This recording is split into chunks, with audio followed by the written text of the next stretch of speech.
This is All India Radio, Shillong, the Northeast News Bulletin read by Rahul Chatterjee.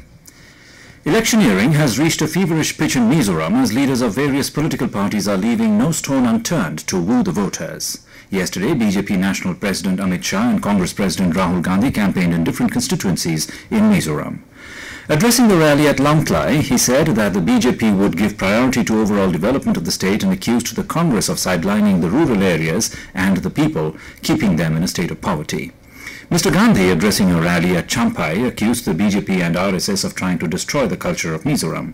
He also highlighted the 10-year rule of Congress government led by Chief Minister Lalthanhawla.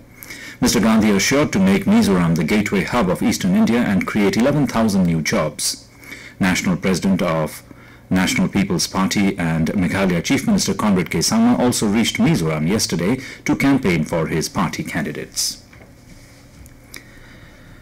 Prime Minister Narendra Modi will share his thoughts with the people in India and abroad in the 50th edition of Mann Ki Baat program of All India Radio on the 25th of this month.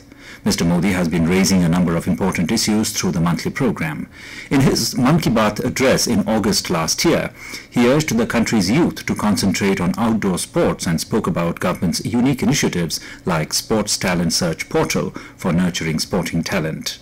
Talking to AIR News, athlete Milkha Singh praised the government's schemes like Khelo India as a remarkable initiative to hunt and nurture talent among the youth. He stressed that talented children should be trained well so that they excel in sports.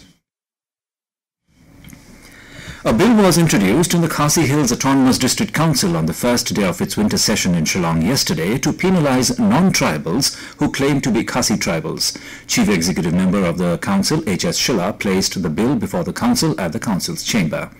This bill is called the Khasi Hills Autonomous District Khasi Social Custom of Clan Administration Bill 2018.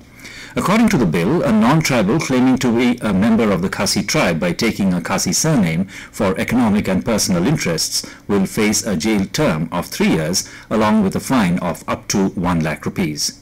Meanwhile, the Council also passed a resolution to urge the Centre and Assam governments and the Karbi Anglong Autonomous Council to return Block 1 and 2 to Meghalaya, alleging that the areas were tagged with Assam through a notification of 1951. Arunachal Pradesh Deputy Chief Minister Chowna has directed the state's research department to expedite work on audio-visual documentation and cultural heritage of Mishmi tribe of the state during a meeting with officials of the research department and a German anthropologist who is working on the tribals of the state for 15 years. The researcher from Heidelberg, Dr. Gerhard Heller, is presently working on the indigenous healing practice of the Idu Mishmi tribe who inhabit the Dibang Valley region.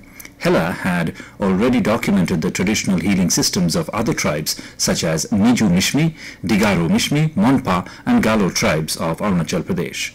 The Deputy Chief Minister also asked the Research Department to complete formalities of signing an agreement with Heller immediately and begin the work soon. Angry over low attendance of ministers and officials at a government function, Manipur Chief Minister Biren Singh has sought resignation of ministers and officials who have no concern for the people. The Chief Minister made the statement at the National Integration Week function. The Chief Minister said that ministers and officials should resign if they do not discharge their duties for the welfare of the people with sincerity and dedication. A Swasth Bharat Yatra team on Eat Right India arrived at Shillong in Meghalaya yesterday from Tripura.